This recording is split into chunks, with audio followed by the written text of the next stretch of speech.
기도하고 강의를 시작하겠습니다. 오늘도 좋은 날 주신 하나님께 감사와 찬양과 경배 영광을 돌려드립니다. 이 한 시간도 하나님의 성령께서 함께 하시고 귀한 생명의 말씀을 나눌 때에 귀한 깨달음 주시고 지혜와 지식의 은사를 허락하시고 또 순발력의 은혜를 주셔서 하나님의 말씀을 잘 깨닫고 그대로 실천할 수 있는 저희들의 삶이 될 수 있도록 인도해 주시옵소서. 예수님의 이름으로 감사하며 간절히 기도드리옵나이다. 아멘. 오늘은 디모데 전후서에 있는 말씀을 보시도록 하겠습니다. 디모데 전후서에 있는 말씀, 디모데 전서 1장 1절에 있는 말씀을 좀 보시겠습니다. 디모데 전서 1장 1절에 있는 말씀을 보시겠습니다. 1장 1절에서부터 2절까지 있는 말씀을 보시겠습니다. 가지고 생긴 성경은 336페이지 정도 있습니다. 같이 읽겠습니다. 시작. 우리 구주 하나님과 우리의 소망이신 그리스도 예수의 명령을 따라 그리스도 예수의 사도된 바울은 믿음 안에서 참 아들된 디모데에게 편지하노니 하나님 아버지와 그리스도 예수 우리 주께로부터 은혜와 긍휼과 평강이 내게 있을지어다. 아멘. 오늘은 디모데 전후서에 대한 개론을 이렇게 같이 나누겠습니다. 디모데 전후서라고 하는데 디모데 전후서를 뭐라고 그러냐면은 플러스 티모데온이라고 말해요. 티모데온이라고 티모데온 알파 이렇게 표현합니다. 플러스 티모데온 알파. 그래서 요거를 뭐라 그러냐? 디모데 전서라 이렇게 표현하고 플러스 요거를 티모데온이라고 이렇게 읽죠. 티모데온 알파라고 이렇게 있습니다. 그러면 여러분 디모데 전서는 뭐예요? 그리고 디모데 전서 이렇게 얘기하잖아요. 전서. 후서 이렇게. 나중에 좀 있으면 디모데 후서가 나오겠죠. 네. 그 전서는 뭐예요? 전이라는 건가요? 네. 전에 써졌다는 거? 그런 게 아니고 디모데에게 첫 번째 써준 편지가 전서예요. 그럼 후서는? 후에 써준. 다시. 자, 디모데 전서는 디모데에게 첫 번째로 써준 게 디모데 전서예요. 그럼 디모데 후서는? 마지막? 그렇지. 디모데는 디모데 후서는 두 번째로 써준 거, 마지막으로 써준 걸 디모데 후서라고 해요. 예? 그래서 디모데 알파, 그 다음에 베타가 되겠죠. 요한 3서는 뭐라고 할까요? 요한 감마라고 그러겠죠. 그죠? 이렇게 1, 2, 3서 알파, 베타, 감마 이렇게 요한 3서는 감마라 이렇게 쓰는 거예요. 그래서 요한 3서는 세 번째 수준 편지 이렇게. 그래서 전서가 뭐냐고 얘기하면 디모데에게 첫 번째로 써준 편지가 전서. 후서는 뭐냐면은 두 번째로 써준 게 후서. 약간 어처구니 없죠. 근데 정리를 기가 막히게 해드리는 거야. 이렇게 정리해 주는 사람이 거의 없어요. 디모데 전서가 뭐냐? 첫 번째로 써준 편지라고. 후서는 뭐냐? 두 번째로 써준 편지라. 이렇게 아시면 되겠습니다. 근데 이 디모데라고 하는 사람이 뭐냐? 이름 자체가 뭐냐? 이름 자체가 하나님을 공경하는 자 이런 뜻이에요.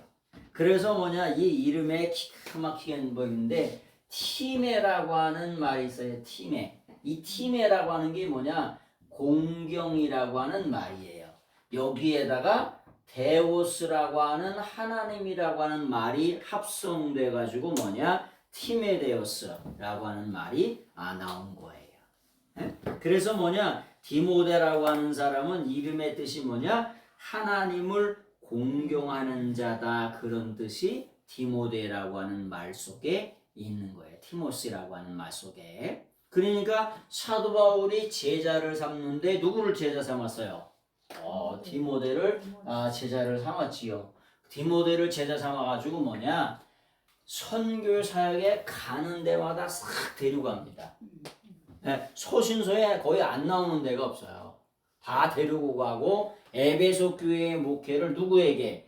디모데에게 당회장 역할을 맡기는 거야. 자기가 그만두면서 디모데에게 에베소 교회가 소아시아의 중심이라 그랬잖아요.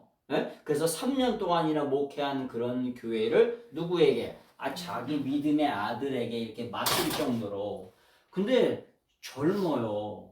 연소해요. 나이가 젊어요. 근데도 맡길 정도가 되니까 맡겼겠죠. 그죠?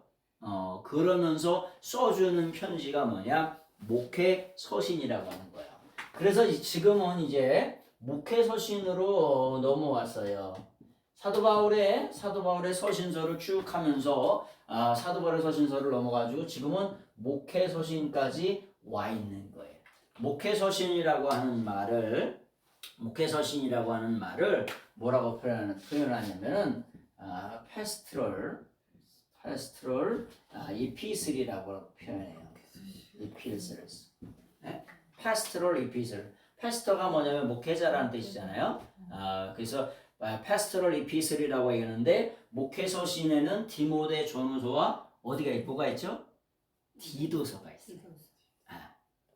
디도가 그레데에서 목회를 하잖아요. 그레데 섬에서 목회를 하잖아요. 그래서 목회 서신 가운데에는 디모데 전후서, 디도서가 있다. 물론 순서적으로 말하면 디모데 전서가 쓰이고 그 다음에 디도서가 쓰이고 그 다음에 세 번째 마지막으로 디모데 후서가 쓰입니다. 사도 바울의 서신서 13권 가운데 마지막으로 쓰여지는 것이 뭐냐? 디모데 후서라고 하는 거예요. 그래서 그런 전 이해를 좀 가지고 디모데 전서를 좀 보시면 되겠습니다. 디모데 전서는 목회 서신이잖아요. 목회니까 어디에 대해서? 교회에 대해서 많이 써 있어요. 그래서 교회는 반드시 조직체입니다. 조직. 교회는 다 조직이 있잖아요. 그죠? 선교회도 있고 속회도 있고 구역회도 있고 뭐 담임 목사님도 계시고 부목사님도 계시고 조직이 있어요. 그래서 교회의 조직과 수장인 감독, 요즘에 말로 말하면 목사가 있어야 된다는 거예요. 그래서 그런 거에 대한 전반적으로 얘기를 해주는 게 디모데 전서입니다. 그리고 디모데 전서는 교회가 조직체인데 한 3가지 정도를 얘기해요. 첫 번째는 교회에는 첫 번째 교회에는 치리가 있어야 돼. 치리가 다스린다는 거예요. 치리한다. 다스림이 있다는 거죠. 다스림의 기본은 상이 있어야 되고 벌이 있어야 된다는 거예요. 또 다른 말로 말하면 이 벌이라고 하는 건 징계 이런 걸 말할 수가 있겠죠. 그죠? 우리가 교회나 세상에나 상이 없고 징벌이 없으면 어떻게 될까요? 질서가 질서가 무너지겠죠. 그죠? 개판 5분 전이 되겠죠. 그죠? 네? 아니 죽기 살기로 열심히 일을 했는데 상을 안 준단 말이야. 그리고 그 분위기를 해쳤는데 벌을 안 준다. 네? 그럼 완전히 오소리 잡탕이 되겠잖아요. 그죠? 그래서 교회도 치리하고 다스리는 법을 가르쳐 주게 됩니다. 그리고 두 번째 이단에 대한 문제를 말아요.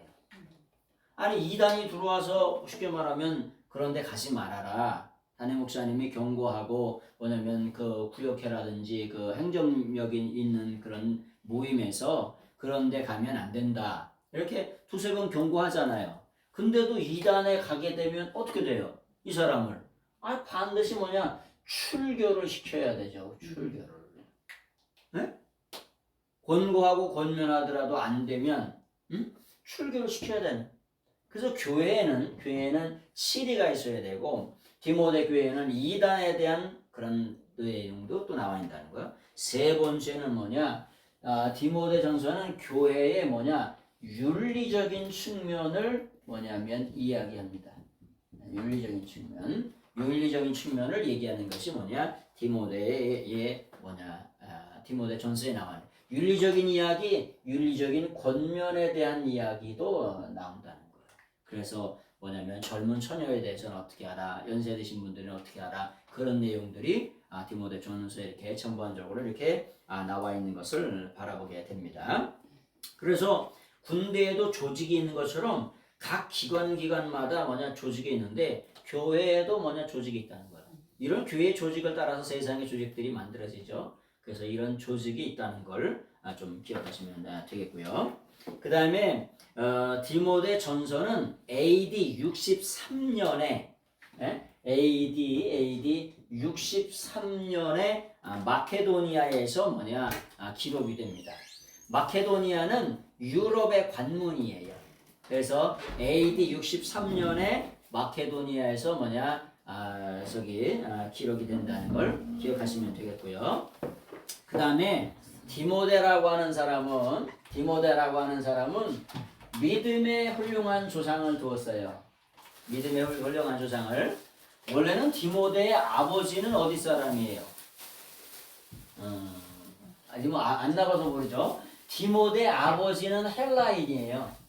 아버지는 헬라인이고 어머니는 유대인이에요. 유대인. 네? 유대인. 그런데 그래서 이 디모데의 이름이 티모데우스니까 무슨 이름일까요? 헬라식의 이름이죠, 그죠? 하나님을 공경하는 자니까 헬라식의 이름이에요. 근데 그 이름 자체는 굉장히 좋은 내용이죠, 그죠? 신앙적인 내용이잖아. 하나님을 공경하는 자라는 내용이에요. 헬라적인 이름이지만은 그럼에도 불구하고 하나님을 공경하는 자라고 하는 이름이에요. 근데 그 중에 디모데후서 1장 5절을 잠깐 보세요. 디모데후서 1장 5절. 예, 디모데후서 1장 5절. 자, 디모데후서 1장 5절의 말씀을 한번 보세요.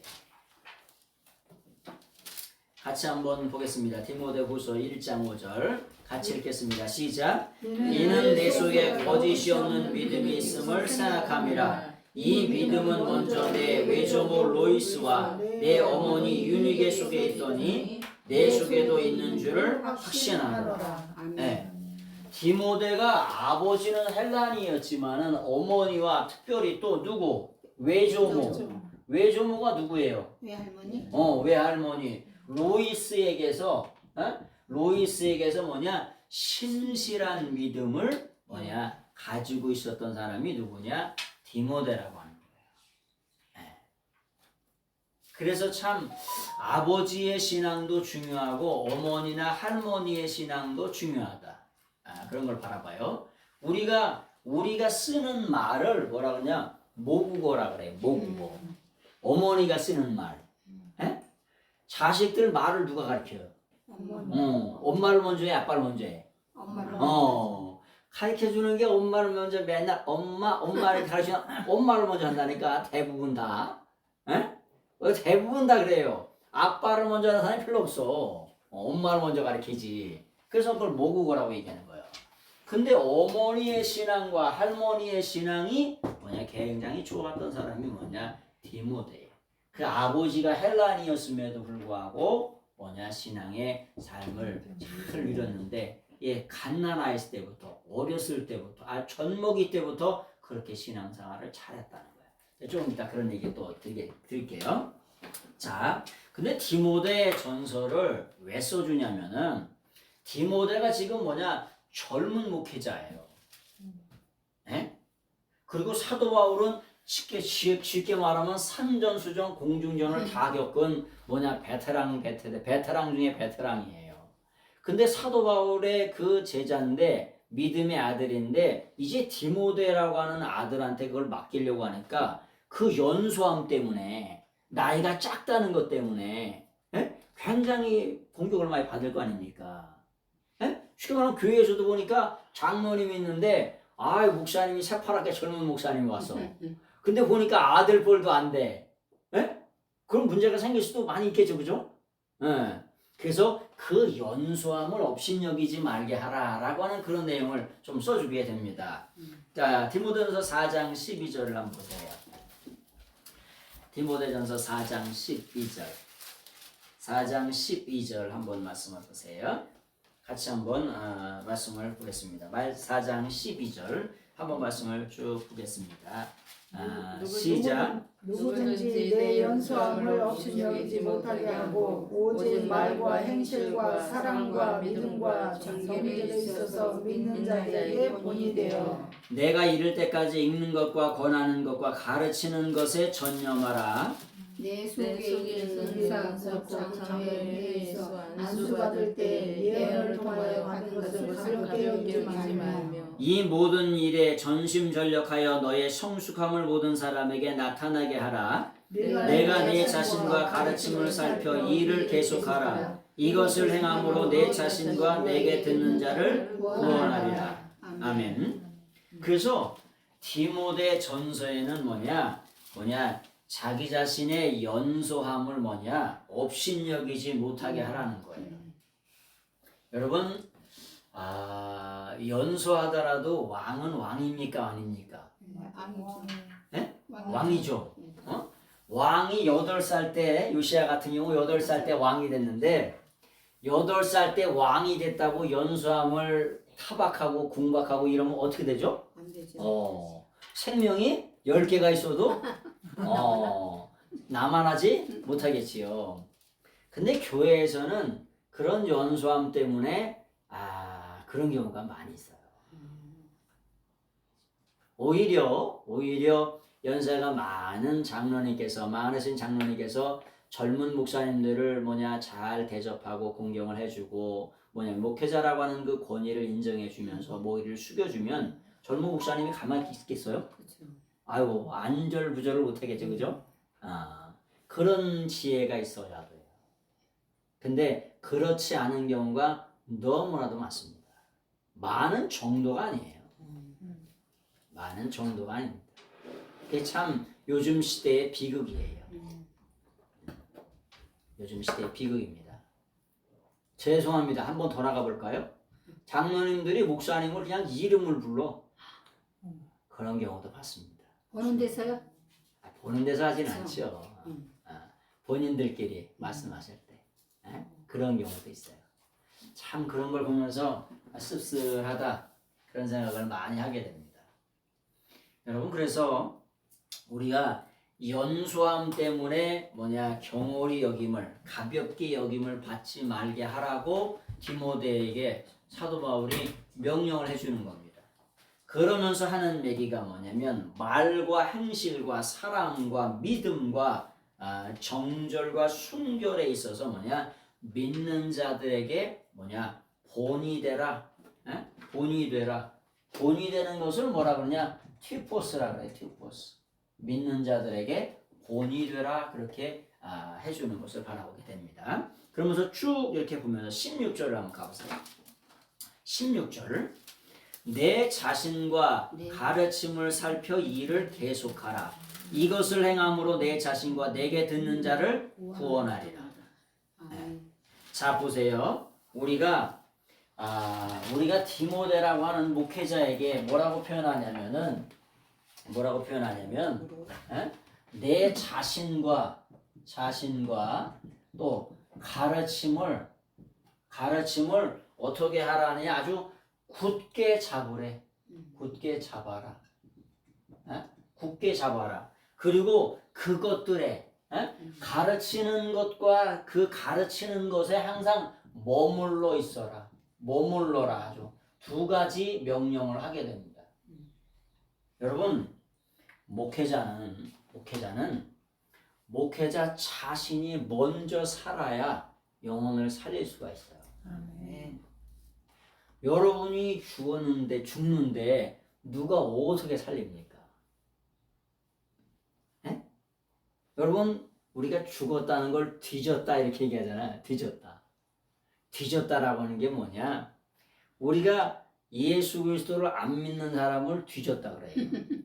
예수 그리스도를 믿으면 믿고 천국 가잖아. 그런 사람에게 뒤졌다 이런 뜻이에요. 뒤졌다는 게 아니라 뒤져 있다 이런 뜻이에요. 근데 하여튼간 여러분 우리가 목회를 하고 신앙생활을 하는데 자기 자신이 먼저 살아야 돼. 목회자가. 여러분들도 여러분의 남편을 살리고 자식을 살리고 이를 살리려고 하면 여러분들이 먼저 사서야 돼요. 그리고 자신과 가르침에 우리가 스스로 어떻게 되냐? 굳게 잡고 머물러 있어야 돼요. 아멘. 이런 말씀이 또 다음에 또 한번 나옵니다. 그래서 여기 말씀에 4장 16절에 보니까 내 자신과 가르침을 살펴 이 일을 계속하라 라고 하는 게 뭐냐? 살핀다는 게 굳게 잡으라는 거야. 그 다음에 계속하라는 게 거기 머물러 있다는 거야. 여러분, 목회자의 딜레마가 뭐냐면은 우리가 믿는 대로 살아야 되잖아요. 근데 믿는 대로 살지 못할 때에 참 딜레마가 있어요. 가르치는 대로 살지 못할 때에 가르치는 것 안에 머무르지 못할 때 우리가 그 가르침에 하나님의 말씀의 가르침에 굳게 붙잡아 있고 거기에 머물러 있어야 되는데 요 두 가지가 못할 때에 목회자의 마음이 얼마나 부끄러운지 몰라요. 그래서 사도 바울이 목회를 해보니까 삶을 살아보니까 자신과 가르침 하나님의 말씀의 가르침 안에 굳게 잡아 있고 그걸 굳게 붙잡아 있고 머물러 있는 것 말씀 안에 머물러 있는 것 이것을 디모데에게 뭐냐 가르쳐 주는 거예요. 자 로마서 8장 10절을 한번 보세요. 로마서 한번 8장 10절을 한번 보세요. 로마서 8장 10절의 말씀을 한번 읽어보세요. 10장 8절. 로마서 10장 8절의 말씀을 한번 보세요. 하셨어요? 한번 읽어보세요. 그러면 무엇을 말하느냐? 말씀을 내게 듣고 내 입이 있으며 내 마음이 곧 우리가 전파하는 믿음의 말씀이라. 예, 10장 8절입니다. 자, 그러면 무엇을 말하느냐? 말씀이 내게 가까워 내 입에 있으며 내 마음이 있다 하였으니 곧 우리가 전파하는 믿음의 말씀이라. 말씀이 어디에 있다고 말하세요? 내 입에 있으며 내 마음에 있다. 그러니까 우리가 가르치는 하나님의 말씀이 하나님의 복음의 말씀이 진리의 말씀이 우리의 입에 있고 마음에 있어야 돼요. 이게 아주 중요한 거예요. 그래야 누가 사는 거예요? 내 자신이 먼저 사는 거예요. 그리고 남을 살릴 수가 있어요. 여러분 의사가 자기가 죽은 다음에 누구를 살립니까? 예? 자기가 죽어. 자기가 지금 죽어가고 있어. 근데 누구를 살릴 수가 있어요? 살릴 수가 없죠. 아무도 살릴 수가 없어요. 그래서 뭐냐? 목회자가 중요한 게 뭐냐? 하나님의 말씀을 계속 붙잡고 거기 안에 머물러 있는 것. 하나님의 말씀이 내 입에 있고 내 마음에 머물러 있기 위해서 최선의 노력을 경주하는 것. 그 가장 중요한 거예요. 여러분들 스스로도 다 마찬가지세요. 그렇죠. 스스로도 다 마찬가지. 저희들도 뭐 저가면은 네. 이러면 안 되는데 그렇게 느낄 때가 많아요. 예, 그럴 때가 많죠. 예. 그래서 남을 살리는 것보다 내 자신이 먼저 영적으로 살아 있어야 된다. 아멘. 그런 말씀을 사도 바울이 디모데에게 이렇게 해주는 거예요. 내 연수함을 업신여기지 말라, 못하게 하라 그런 말씀이지요. 그 다음에 디모데에 있는 말씀 가운데 보니까 어떤 내용들을 보면은 디모데전서 1장 4절을 한번 보세요. 1장 4절. 디모데전서 1장 4절. 디모데전서 1장 4절에 있는 말씀을 한번 보겠습니다. 시작. 신화와 끝없는 족보에 몰두하지 말게 하려 함이라. 이런 것은 믿음 안에 있는 하나님의 경륜을 이름보다 도리어 변론을 내는 것이다. 성경에 보니까 여러분 이 당시에 뭐냐면 끝도 없는 신화에 대한 얘기가 나와요. 신화가 뭡니까? 신화를 뭐라 그러냐? 미스라고 얘기하는데 이 미스라고 하는 말이 뭐냐? 전설 따라 삼천리. 신화를 가장 쉽게 뭐냐? 전설 따라 삼천리. 우리가 전설의 고향 보셨죠, 그죠? 네? 저희가 어렸을 때 항상 9시 되기 전에 전설의 구양을 하잖아요. 그죠? 전설 따라 삼천리. 이것은 어디에서 전해오는 뭐 얘기라고 하면서 전설 따라 삼천리야. 그거 보면서 입을 뒤집어 쓰면서 이렇게 눈만 말똥말똥 내놓고서 봤던 일들을 지금도 기억납니다. 이것은 뭐 어디에서 뭐 전해 내려오는 어쩌고 저쩌고 얘기라고 하는 거. 그러면서 하여튼 할 건. 그게 뭐나 끝도 없고 한도 없는 이 전설 따라 삼천리 신화에 대한 얘기를 그 당시에도 그렇게 했다는 거예요. 예? 그래서 이거를 뭐냐면 미도이스라고 얘기하는데 미도이스라고 이렇게 이거를 미도이스라고 하는 말에서 영어에 미스라고 하는 말이 나오는 거예요. 그게 전설 따라 삼천리. 그러니까 그 당시에도 구속사가 있는 생명의 말씀이 아니라 끝도 한도 없는 전설 따라 삼천리 얘기를 했다는 거예요. 그 다음에 두 번째는 뭐냐? 끊임없는 족보의 이야기. 족보 이야기. 쉽게 말하면 내가 아브라함의 뭐 몇 대 손이다. 무슨 제사장 가문의 몇 대 손이다. 이게 중요해요? 아니요. 내가 지금 강감찬의 33대 손이요. 이수신 장군의 25대 손. 이게 중요해요? 아예 안 중요해요. 네? 그게 중요한 게 아니라 지금 예수 그리스도를 믿느냐 안 믿느냐, 아멘. 구속사의 진리 안에 사느냐 안 사느냐, 지금이 중요해요. 아멘. 그래서 지금이 뭐라고 그랬어요? 프레젠트 선물이라고 그랬잖아요. 지금. 에? 지금이라고 하는 게 그렇게 중요해요. 지금이 뭐냐? 선물이라고 그랬잖아요. 선물. 에? 그 지금이 중요해. 몇 대 손이 중요한 게 아니라. 에? Here and now. 그렇죠. 성경도 뭐냐? Here and now라고 그랬잖아요. 여기에 있는 우리에게 주시는 말씀이라고. 한 세대는 가고 한 세대는 다 와. 근데 지금 어느 세대? 지금 저희가 쓰임받는 세대에 지금 와 있는 거예요. 그래서 전설 따라 삼천리 누가 어떻게 했고 그런 조상을 둔 건 좋지요. 그러나 끝도 없이 한도 없이 그 얘기만 하는 거예요. 그 자랑만 하는 거예요. 내가 누구누구의 후손이라고. 누구누구의 후손이라고. 여러분, 유대인들은 유대인들은 아브라함의 자손이라고 하는 걸 대단하게 높입니다. 네? 아브라함의 자손. 네? 유대인의 아주 뿌리가 아브라함이잖아요. 그죠? 아브라함의 자손이라는 걸 그렇게 자랑해. 근데 예수님은 그 당시에 아브라함의 자손으로 구원받는 거 아니야. 예수 그리스도 나를 믿어야 구원받는다. 그런 말씀을 하는 거예요. 그래서 아브라함의 자손이라고 하는 게 아니라 예수님을 믿어야 언제? 지금 믿어야 구원받는다. 그런 얘기를 해주는 거예요. 그래서 이런 말씀을 좀 드리는 거고요.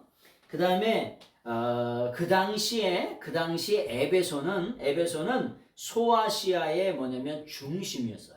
소아시아, 마이너 아시아의 중심이었어요. 근데 그 당시에 우상 도시였어요. 에베소가.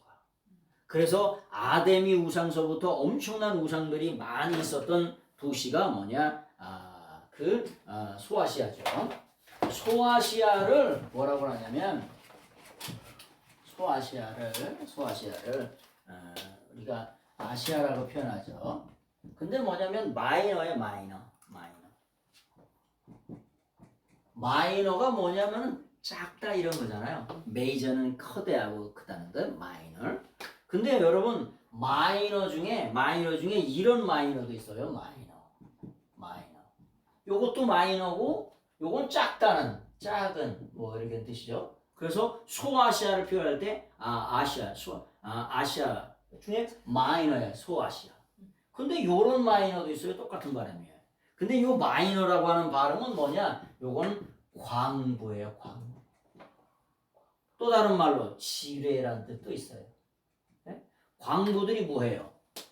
네? 광부들이 지하에서 지뢰를 터뜨리죠. 그래서 밑에 있는 마이너는 광부 지뢰라고 하는 말이 있고, 요 마이너는 작다. 소아시아. 메이저의 반대가 소아시아입니다. 근데 그 당시의 소아시아는 학문과 교육과 정치와 종교의 중심이 소아시아예요. 그래서 소아시아 교회를 목회하고 있는 디모데에게 편지를 써주는 거예요. 예?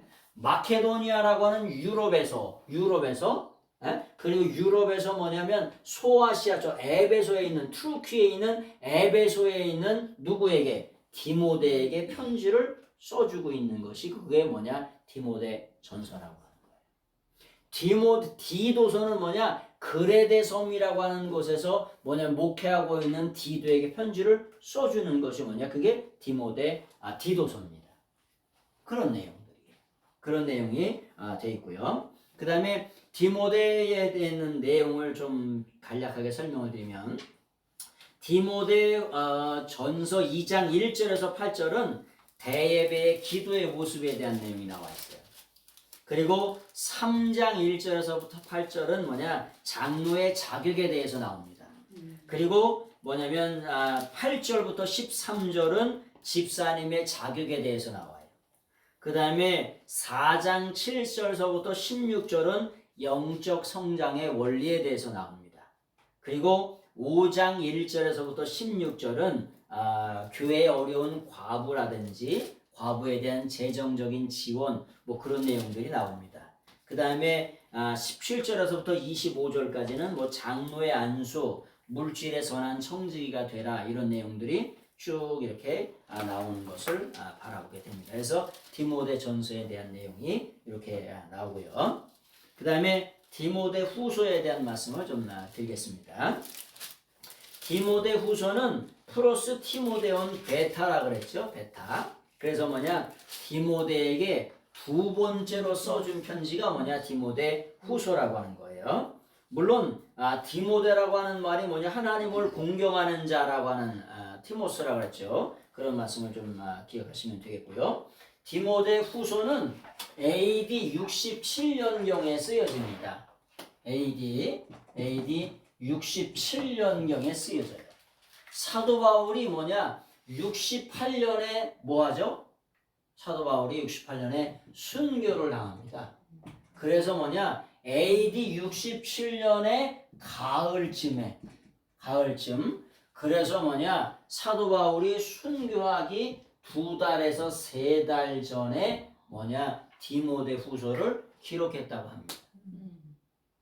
그러니까 이 디모데 후서는 뭐냐? 마지막 유언과도 같은 그런 서신이 뭐냐? 디모데 후서예요. 그래서 사도 바울이 로마의 2차 감옥에 투옥이 됩니다.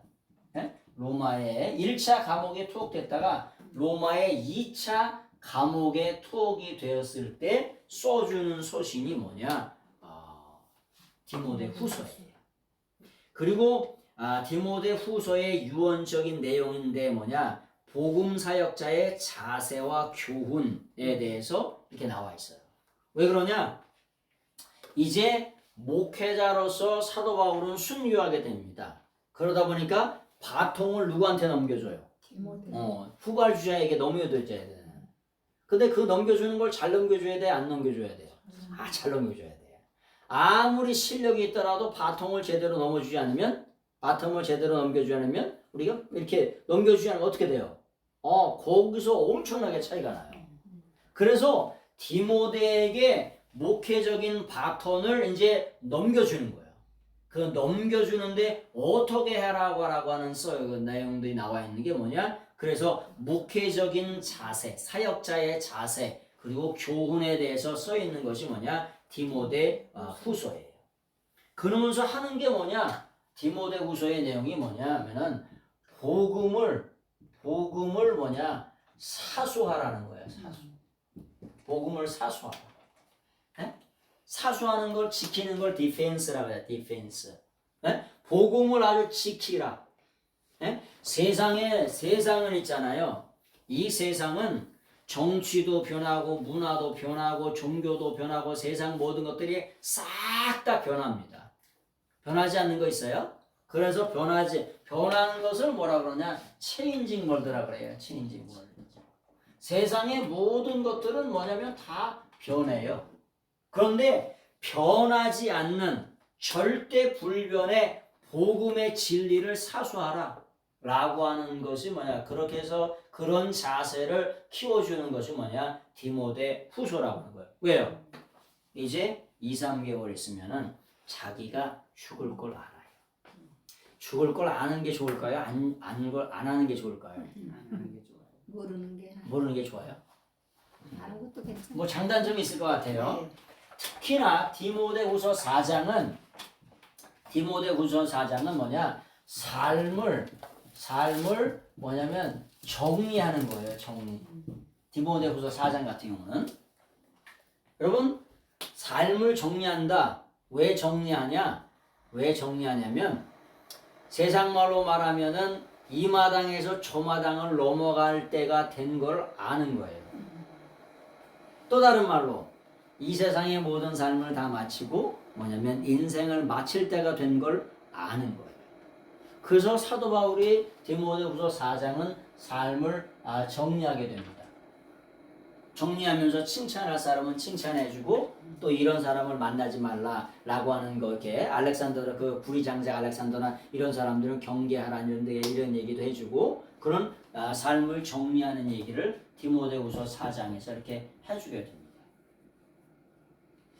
삶을 정리할 수 있는 시간이 있다는 거 장점이 될 수도 있어요. 물론 죽음에 대해서 언제 죽을 줄 알면 얼마나 좀 하겠어요, 그죠? 그렇다고 어떤 사람을 물어봤더니 언제 죽을지 알면은 일을 안 한대. 말도 안 돼. 그런 사람도 있더라고, 솔직하게. 언제 죽을 줄 알면 내가 언제 며칠 날 죽을 건데 뭔 일을 해요? 그래서 일을 안 하겠다는 사람도 있어요. 근데 그런 사람도 있더라고, 솔직하게. 반대로 뭐냐? 언제 죽을 줄 안다는 건 삶을 정리할 수 있는 시간도 된다. 네. 그래서 뭐냐? 나의 날수를 계산할 수 있는 지혜를 달라고 이렇게 기도하는 사람도 있잖아요. 우리가 얼마만큼 살지, 언제까지 살지 그걸 알 수 있는 지혜. 물론 인생으로 뭐냐면 다 그걸 알게 하시면 어떻게 살겠어? 진짜 죽을 줄 알면 내 일 안 하겠다. 다 아는 건 아니지만 그럼에도 불구하고 나의 날수가 언제쯤 될 수 있게, 알 수 있게 그것도 좀 도움이 될 것 같아요. 왜냐면 인생의 삶을 정리할 수 있는 시간이 있잖아요. 그것도 네? 지혜네요. 그거 있잖아요. 그래서 뭐냐 그런 말씀을 한번 좀 드립니다. 그런 내용이요. 그래서 디모데후서는 뭐냐 영원히 변하지 않는 구속사의 복음의 진리의 말씀을 아주 목숨 걸고 사수하라고 하는 내용이 디모데후서에 이렇게 나와 있는 거예요. 자, 나와 있는 거요. 목회서신이라고 하는 건 뭐냐면 교회를 조직하라고 써준 편지라고 그랬죠. 목회서신은. 그래서 장로님은 어떻고 집사님은 어떻고 이런 내용들이 나오는 이유가 뭐냐? 이게 목회서신이기 때문에. 네? 그래서 목회서신 장로님의 자격, 권사님의 자격, 감독의 자격 이런 것들이 나오는 이유는 뭐냐? 교회를 조직하려고 하니까 그 조직교회의 일원이 되는 담임 목사님은 어떠해야 되고 집사님은 어떠해야 되고 장로님은 어떠해야 되고 이런 내용들이 나와 있는 거예요. 목회서신이기 때문에. 그래서 목회서신은 교회를 조직하라고 뭐냐 써준 편지가 목회서신이에요. 그 다음에 사역자의 자세, 교훈 그리고 복음을 사수하라고 하는 내용을 뭐냐 사도 바울이 유언적으로 기록해 준 서신이 뭐냐 디모데후서라고 하는 거예요. 그래서 그런 말씀을 좀 기억하시면 되겠습니다. 그러면 여러분 교회는 어떤 교회가 있나요? 교회가 뭐지요? 여러분 교회를 늘 언제나 다니시고 그런데 교회가 뭐예요? 예배드리는 장소. 예배드리는 교회가 예배드리는 장소. 예배드리는 장소 그러면 뭐 요즘 말로 유형교회라고 말할 수가 있겠네요. 보이는 장소니까. 네. 근데 거의 교회라고 하는 개념이 이 유형교회로 쓰여진 적은 많지 않습니다. 그래서 뭐냐 교회라고 하는 말은 무슨 말이냐면은 이런 뜻이에요. 예배를 드리기, 하나님 앞에 예배를 드리기 위해서 모인 성도들의 집합체를, 성도들의 모임을 교회라고 합니다. 우리가 물론 이렇게 교회 건물이 있지요. 네. 그걸 뭐냐면 무형교회가 아니라 유형교회, 네. 보여지는 교회라고 해요.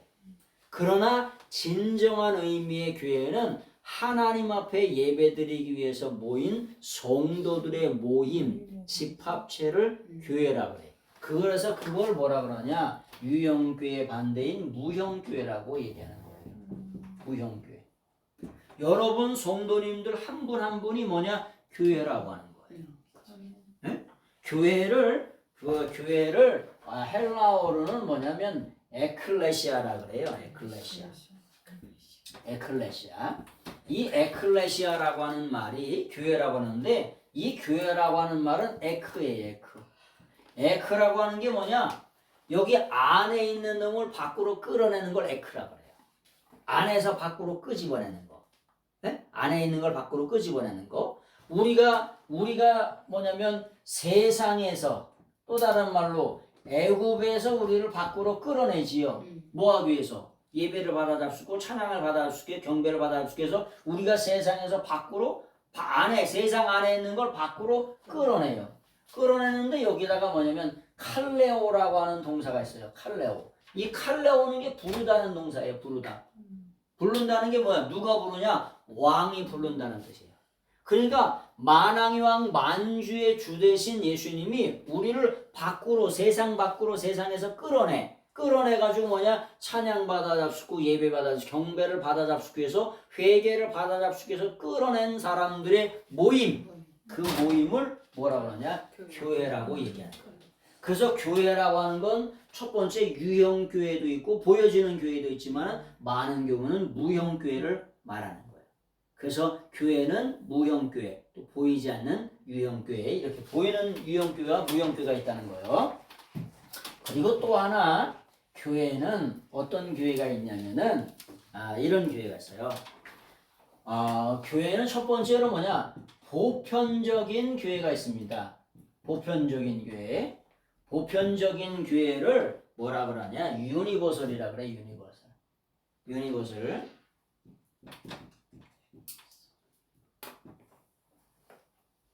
유니버설 처치라고 합니다.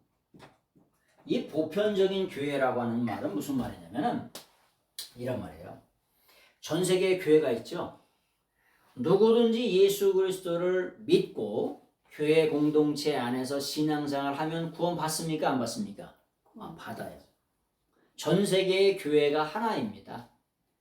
누구든지 예수 그리스도를 믿음으로 고백하는 모든 사람들은 그 교회 안에서 신앙생활하면 뭐냐? 반드시 구원받습니다. 그래서 전 세계적인 보편적인 교회가 있어요.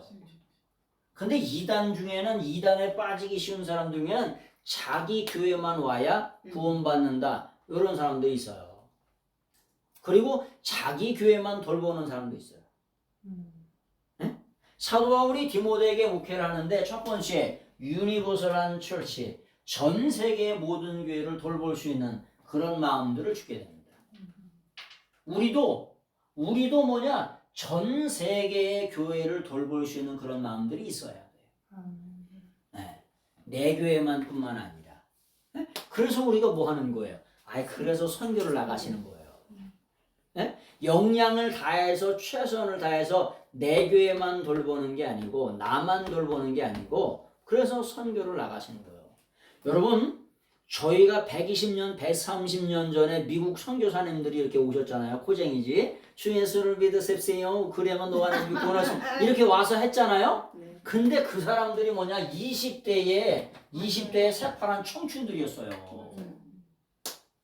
네?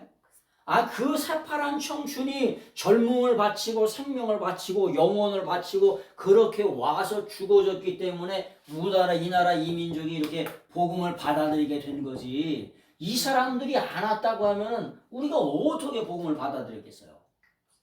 그래서 우리가 전 세계의 교회에 빚진 자라는 거야. 빚진 자. 그래서 보편적인 세계적인 교회를 돌볼 수 있는 그런 마음이 반드시 있어야 돼요. 두 번째는 두 번째는 어떤 교회가 있냐면 지역교회가 있어요. 지역교회. 네? 지역교회. 지역교회를 뭐라 그러냐? 로컬이라고 그래. 로컬 처치라고. 네? 로컬 처치. 자기 또한 지역교회를 돌볼 수가 있어야 돼요. 네? 두 가지가 이게 다. 아니 자기 지역교회는 쫄쫄쫄 굶어 죽고 있는데 밖에만 신경 쓰면 돼야 안 돼요? 안 되죠. 그래서 뭐냐? 자기 지역에 있는 교회들도 돌볼 수 있는 마음들이 있으셔요. 물론 이게 두 가지를 병행하는 게 그렇게 쉽지는 않지요. 그죠? 사명 따라서 세회선교회에 주력하는 사람도 있고 안에 주력하는 사람, 목회자도 마찬가지예요. 스불론 지파, 납달리 지파 다 틀려요. 그래서 어떤 사람은 어떤 지파는 밖에 나가서 사역하는 지파도 있어. 어떤 분들은 교회 지역교회를 잘 돌보는 그런 목사님도 계세요. 다 사명 따라 다 틀린 거예요. 스불론 지파, 납달리 지파 그런 지파에 대한 얘기를 하면서도 밖으로 나가서 들고 뛰는 지파도 있고 안에서 사명 감당하는 지파도 있어요. 다 이게 다 틀려요. 그래서 누가 옳고 누가 맞다 이렇게 그렇게 얘기할 수는 없어. 너는 왜 세계 선교를 하나도 안 하냐? 그럼 넌 지역교회나 잘 돌봐라. 이렇게 이게 얘기가 그래서 다 사명 따라서 밖으로 다 나뉘면서 복음을 전하는 사람도 있고 그렇지 않고 지역교회를 잘 돌보는 사람도 있어요. 이거 두 가지가 다 골고루 이렇게 좀 조합이 돼야 돼요. 그래서 교회라고 하는 개념 속에는 무형교회라고 하는 교회도 있고 유형교회라고 하는 교회도 있고 보편적인 교회도 있고 지역교회도 있다. 이런 거를 이렇게 좀 생각하시면 되겠습니다.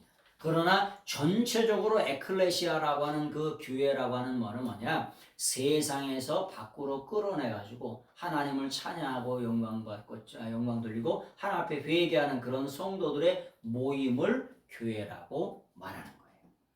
그래서 성전도 예수님의 몸된 성전이 있고 예루살렘 성전이 그 말 자체가 틀립니다. 그러니까 그 당시에 예수님께서 너희가 성전을 헐라 내가 사흘 만에 다시 살리리라 이렇게 얘기했더니 그 당시에 서기관 제사장들 율법학자들이 미쳐 빡 도는 거예요. 여러분 생각해 보세요. 어떤 목사님이 있는데 교회를 내가 때려 부시겠다 그러면 가만히 있어요? 안 있어? 에? 아니 개척교회 목사님이 있더라도 내가 교회를 때려 부시겠다 그러면 그 목사님이 교회 목사님들 가만히 있을까? 생명 걸고 목숨 걸고 덤비지? 근데 보니까 이 성전을 헐라는 거예요. 주님이 몇 년 동안 이 성전이 헤롯이 46년 동안 성전을 짓고 있어요. 보이는 성전 이걸 짓고 있는데 예수님이 이 성전을 헐라 내가 사흘 만에 3일 만에 다시 살리리라. 이 3일 만에 다시 살리리라고 하는 그 다시 사는 성전은 주님의 몸된 성전인데 그 당시의 사람들이 이해를 전혀 못하는 거예요. 뭐한 말이야? 딴다리만 시컨 드는 거예요. 자다가 옹창 떠드는 소리 하는 거예요.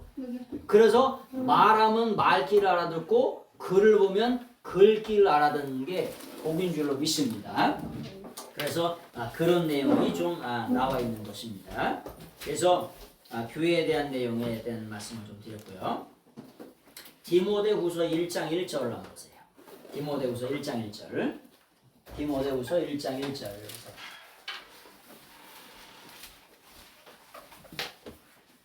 디모데후서 1장 1절을 보세요. 같이 한번 읽어보겠습니다. 시작.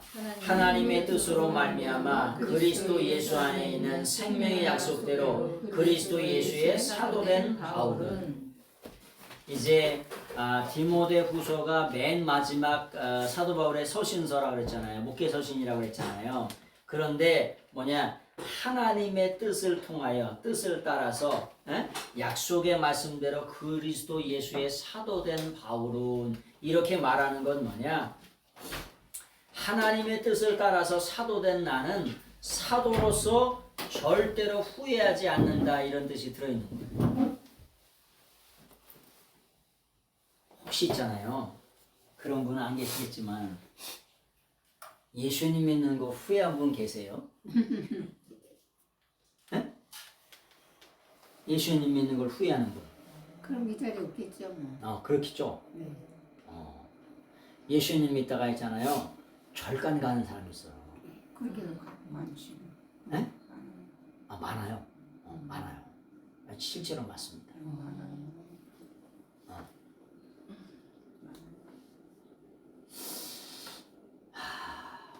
예수님을 어떻게 믿었길래 믿다가 절간을 갔을까?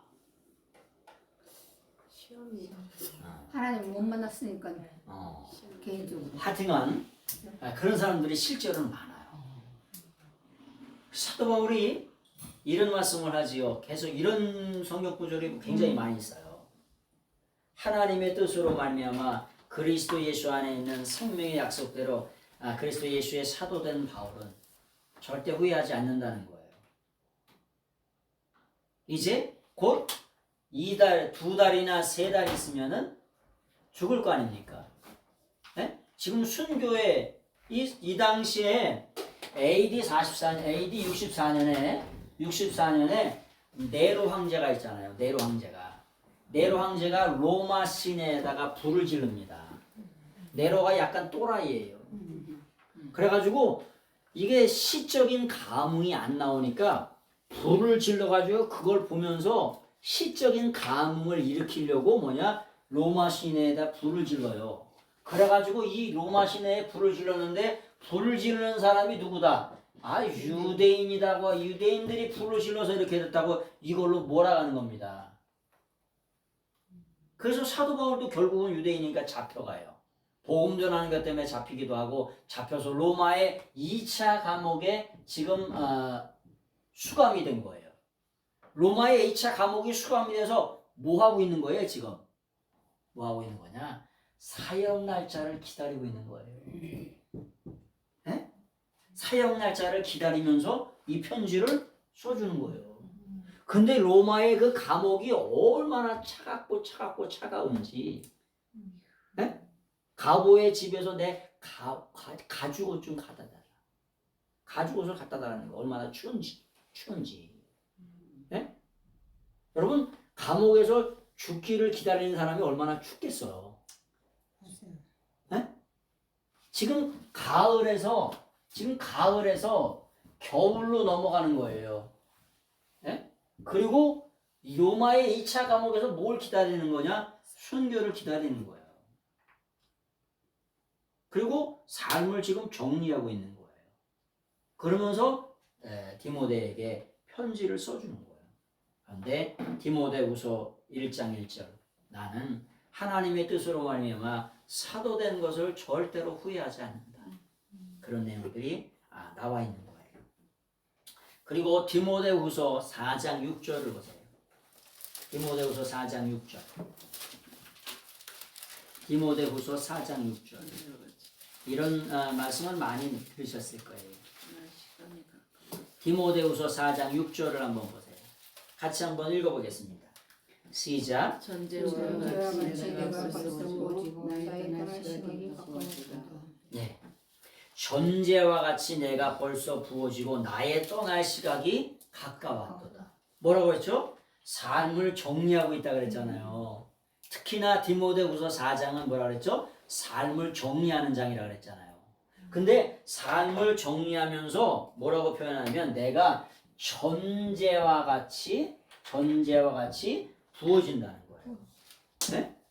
여러분 전제가 뭐예요? 전제가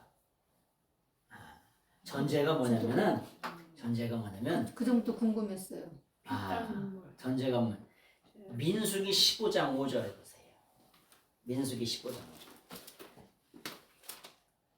민수기 15장 5절. 15장에? 네, 민수기 15장 5절. 민수기 15장 5절을 보세요. 같이 한번 민수기 15장 5절을 한번 읽어보세요. 민수기 15장 5절.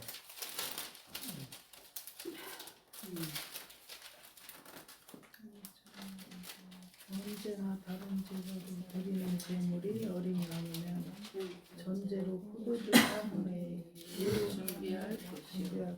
민수기 15장 5절 제가 같이 다 같이 읽겠습니다. 시작. 번제나 다른 제사로 드리는 제물이 어린 양이면 전제로 포도주 4분의 1을 흰을 준비할 것이요. 10절 15장 10절 시작. 전제로 포도주 한 인을 드려 여호와 앞에 향기로운 화제를 삼을지니라. 예? 우리가 제물을 드리는데 그 제물이 어린 양이면 뭐냐? 포도주 4분의 1 흰을 이렇게 붑니다. 그걸 전제라고 해요. 무슨 말이냐? 사도 바울이 전제로 하나님 앞에 드린다는 말이 무슨 말이냐? 사도 바울이 포도주를 드리는 거잖아요. 전제는. 네? 자기의 남아있는 피 한 방울이라도 하나님 앞에 전제로 드린다는 거예요. 요거를 또 다른 말로 뭐라 그래요? 또 다른 말로 전제를 관제라고도 얘기하죠. 관제. 또 다른 말로 제주라고도 얘기해요. 제주. 제주라고도. 여러분 제주가 뭐예요? 제주 부리는 거? 아니 제주가 아니라 여러분 제사 지낼 때 보면 맨 마지막에 뭘 해요? 술을 따라서 이렇게 드리잖아요. 요런 것들이 다 요런 거의 의미. 이 더러고추와 원수마귀는 꼭 따라요. 네? 그래서 이렇게 제주를 이렇게 붓잖아요. 제주를 붓는 그런 의미가 뭐냐? 이 관제, 제주, 뭐냐? 전제 이런 게 다 똑같은 말인데 사도 바울이 뭐냐? 자기 자신에게 있는 남아있는 피 한 방울, 포도주를 드리는 거잖아요. 남아있는 피 한 방울까지라도 다 쏟아서 하나님의 영광을 위해서 드리겠다는 거예요. 다시 한번 그런 의미를 가지고 한번 다시 한번 읽어보겠습니다. 시작. 전제와 같이 내가 벌써 부어지고 나의 떠날 시각이 가까워. 네? 제사의 마지막에 전제와 관제, 제주를 이렇게 부어가지고 마지막 희생을 다 쏟아 붓는 거예요. 그것을 뭐라 그러냐? 전제라고 이렇게 얘기하는 겁니다. 그런 의미는 좀 해결됐죠? 네. 그래서 또 다른 말로는 요거를 또 헌주라고도 얘기해요. 뭐 헌화할 때 드린다는 그런 의미처럼 헌주라고도 이렇게 얘기합니다. 그래서 그런 의미라고 하는 걸 기억하시면 되고요. 그 다음에 이 사도 바울의 디모데 전서 후서에는 사도 바울이 영적인 아버지잖아요. 아버지, 믿음의 아들 된 디모데에게 뭘 가지고 부성애를 가지고 써주는 성경들이 굉장히 많이 있어요. 이게 마지막 유언이니까 얼마나 절절하겠어요. 자기 자신이 이제 2달, 3달만 있으면은 삶을 마치고 영원한 나라 가야 되고 순교를 해야 되고 이런 그런 와중에 얼마나 절절하겠냐. 그래서 그 중에 디모데후서 2장 15절을 보세요. 2장 15절. 2장 15절. 같이 한번 읽어보겠습니다. 시작. 너는 이 진리의 말씀을 옳게 분별하며 부끄러울 것이 없는 일꾼으로 인정된 자로 자신을 하나님 앞에 드리기를 힘쓰라. 자, 이런 말씀인데 디모데후서 2장 15절이 참 기가 막힌 말씀이에요. 첫 번째는 뭐냐? 첫 번째 말씀은 뭐라고 표현하면 첫 번째는 부끄러울 것이 없는 뭐냐? 일꾼이 되라는 거예요. 여러분, 우리가 예수 그리스도를 믿어서 구원받아다 사는데 부끄러움이 없이 산다는 거 참 중요한 것 같아요. 아까 말씀을 드렸잖아요. 목회자는 첫 번째는 자신이 살아야 된다 그랬지요. 자신이 살아야 남을 살릴 수가 있어요. 네?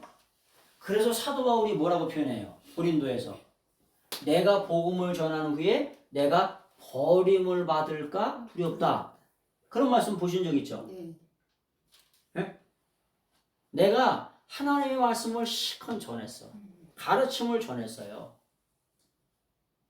그런데 사도 바울이 뭐가 두렵냐? 내가 그렇게 열심히 전한 후에 자신이 버림받을까 두렵다는 그런 얘기를 하게 됩니다.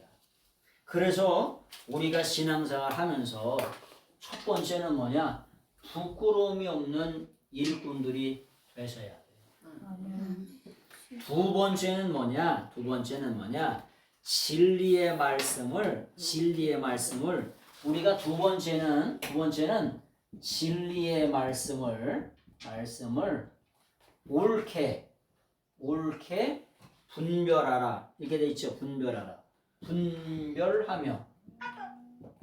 진리의 말씀을 옳게 분별하며인데 이 옳게 분별하다는 말이 무슨 말이냐면은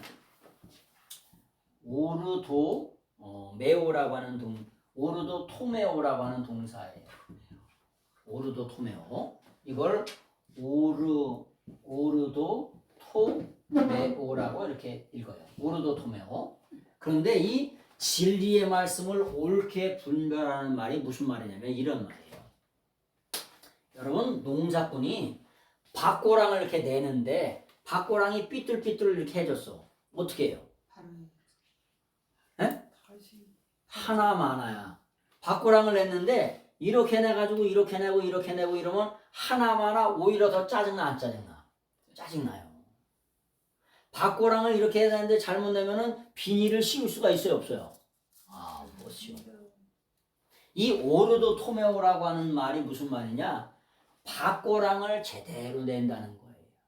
또 다른 말로 여러분 톱질 해보셨어요? 톱질? 목숨이 안 하시니까 톱질 해보셨지?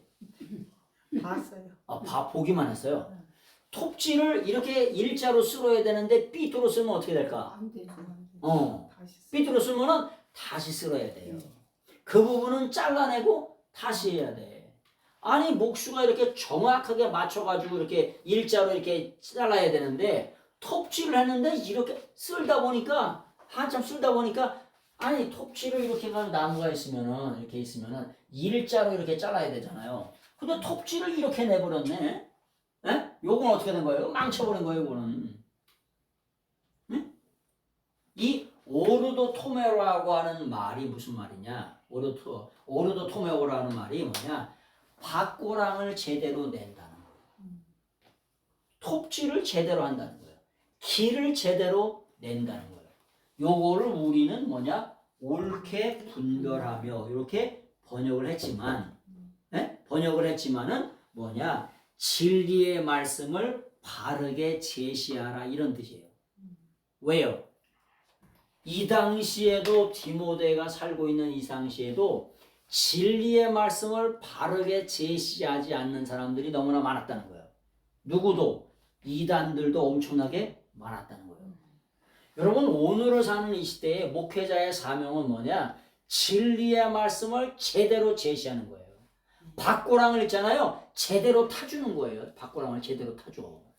톱질을 뭐냐? 제대로 해주는 거예요. 길을 뭐냐? 제대로 내주는 거예요. 똑바로 내주는 거예요. 그게 목회자의 사명이에요. 그것만 잘 감당하면 돼. 뭐 하면서? 부끄럽지 않은 삶을 살면서. 여러분 목회를 해보니까 목회자가 죄 가운데 거하면서 말씀을 전하면 그 말씀이 능력이 있을까 없을까요? 능력이 없어요. 그래서 목회자 자신이 살아야 돼. 말씀대로. 그래서 사도 바울이 디모데 후서 2장 15절에 부끄러움이 없는 일꾼이 되라는 거예요. 그리고 그 진리의 말씀을 올바르게 분별하라. 바르게 타주라는 거야. 바르게 아주 고랑을 제대로 내주라는 거예요. 제대로 뭐냐 톱질을 해주고 바른 길을 내주라는 거예요. 그것이 뭐냐 목회자의 사명이라는 거예요. 여러분 각자의 사명도 똑같아요. 부끄러움이 없이 살고 복음의 말씀을 제대로 제시해 주면서 사셔야 돼요. 이것이 뭐냐 디모데에게 사도 바울이 써주는 엄청난 말씀이에요. 이런 내용. 왜 우리가 눈길을 갈 때에도 눈길을 갈 때에도 그 발자국을 따라서 뒤에 사람이 따라오잖아요. 그죠? 양을 칠 때에도 뭐냐? 양들은 눈이 이렇게 돼가지고 10m 앞으로 쳐다보지 못한다는 거예요. 그래서 뭐냐? 목자가 인도하는 대로 간다는 거예요. 그리고 맨 앞에 있는 양이 10m 가다가 낭떠러지에 떨어지면은 어떻게 되냐? 그 뒤에 있는 양들도 계속해서 떨어진다는 거예요. 그래서 앞에 서 있는 사람이 그렇게 중요하다. 요 오르도 토메오라고 하는 말은 신약 성경에 딱 한 번 나옵니다. 그래서 그런 말씀을 잠깐 드립니다. 그래서 오르도 토메오라고 하는 말씀을 좀 드렸고요. 이 오르도 토메오라고 하는 말은 무슨 말이냐면 이게 오르도스라고 하는 말이 있어요. 오르도스. 이게 똑바로 이런 뜻이에요. 똑바로. 그 다음에 뭐냐면은 푸네오라고 하는 동사가 있어요. 푸네오. 오르도스. 오르도스라고 하는 말이 있죠. 오르도스라고 하는 말이 뭐냐? 똑바로라고 하는 말이에요. 그 다음에 길을 낸다 라고 하는 템누라고 하는 길을 낸다라고 하는 말에서 나오는 말이에요. 템누라고 하는 거. 그런 말씀을 좀 보시면 되겠습니다. 그래서 그런 내용이 좀 나와 있다고 하는 걸 보시고요. 그 다음에 디모데전서 후서 3장을 보세요. 3장.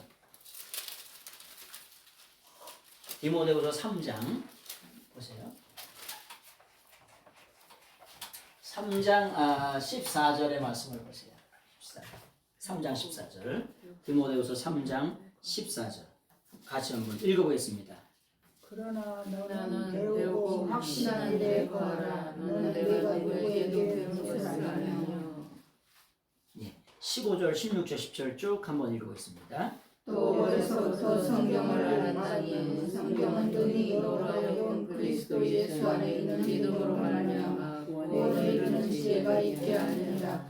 모든 성경은 하나님의 감동으로 된 것으로 교훈과 책망과 바르게 함과 의로로 교육하기를 유익하니 이는 하나님의 사랑으로 온전하게 하며 모든 선한 일을 행하는 능력을 갖추게 하려 합니다. 예, 아멘. 자, 사도 바울이 이제 디모데후서 4장은 삶을 정리하는데 삶을 정리하기 전에 맨 마지막으로 해준 게 뭐냐? 성경에 대한 이야기입니다. 성경론에 대해서. 사도 바울이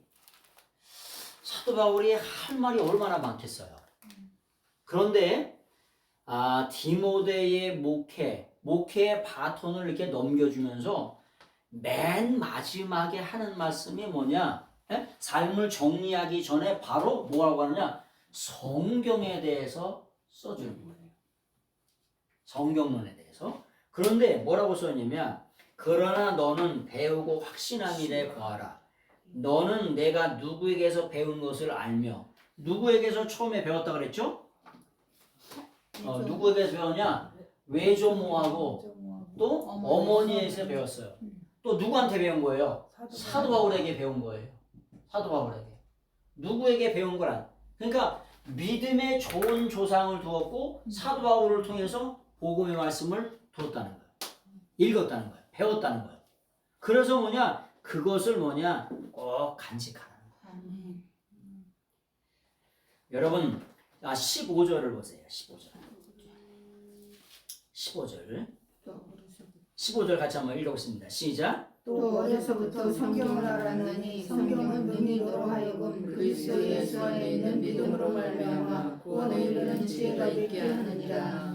아멘. 또 내가 어려서부터 복음을 배웠대요. 어려서부터 배웠다는 말이 뭐냐?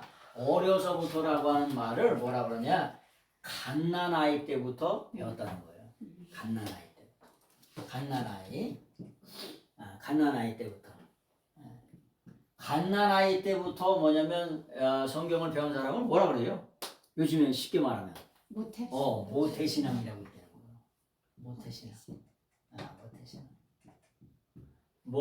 모태신앙을 전부 다 못한다 이렇게요. 이것도 못해 저것도 못해 그러지만은 실제로는 그렇지 않습니다. 실제로는 안 그래요. 기본이 있을 것 같아요. 기본이 있습니다. 모태신앙들이. 모태신앙은 웬만해서 변하질 않아요. 변절되질 않습니다. 아니 오죽했으면은 3살 버릇이 몇 살까지 간다는 거예요. 네? 8까지 간다는 거예요. 3살 버릇이. 여러분들 중에 모태신앙을 손 들어 들어보세요. 모태신앙. 모태신앙이세요? 어려서 이야, 그러셨구나. 박수 한번 해주세요. 아이고, 야, 감사합니다. 아니, 그러니까 수십 년을 일생을 선교하시죠. 응? 근데 이 디모데가 뭐냐? 모태신앙이었다는 거예요. 네? 모태신앙을 뭐라 그러냐? 블레푸스라고 그래. 블레푸스라고 이렇게 표현. 요거를 갓난아이 이렇게 표현해. 블레푸스라고. 근데 이 갓난아이라고 하는 말을 뭐라고 표현하냐면 갓난아이 젊은 아이를 뭐냐면 올렌이라고 표현합니다. 올렌. 이것을 올렌이라고 이렇게 표현해요. 올렌.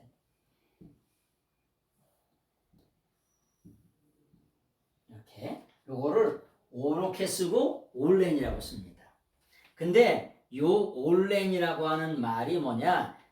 갓난아이라고 하는 말인데 이 갓난아이라고 하는 말에 어근이 있어요. 어근이 있는데 이 어근이 뭐냐? 울이에요. 울. 이렇게 요거 뭐냐면 울이라고 하는 거예요. 울. 요거를 뭐라 그러냐? 젖먹이라고 얘기해요. 젖먹이라고 이렇게 표현하죠. 젖먹이. 그 다음에 이 울이라고 하는 말이 뭐냐? 젖을 먹이다, 젖을 빨리다. 그런 뜻이 요 울이라고 하는 말 속에, 올렌이라고 하는 말 속에, 울이라고 하는 말 속에 들어있는데요. 그래서 여러분 우리가 산타 할아버지가 뭐냐면 제일 싫어하는 노래가 있대요. 네? 그 노래가 뭐냐? 울면 안 되라고. 울면 안 돼. 그래서 이 울이 뭐냐? 우리가 울이라고 하면은 그냥 울다, 이렇게 웃다, 그렇게 생각하잖아요? 근데 이게 울이라고 하는 게 뭐냐? 히브리어에서 나온 거예요. 울이라고 하는 게 뭐냐? 젖먹이, 젖을 먹이다, 요런 뜻이라고 하는 거예요. 이게 울이라고 하는 거예요. 그래서 그런 말씀을 잠깐 드립니다. 그래서 우리의 신앙은 뭐냐? 젖먹이 때부터 신앙생활 하셔야 된다. 젖먹이서부터 신앙생활 해야 된다. 무슨 말이냐? 다음 세대를 말하는 거예요. 그래서 다음 세대, 우리가 다음 세대 하잖아요. 다음 세대. 왜 다음 세대가 없냐?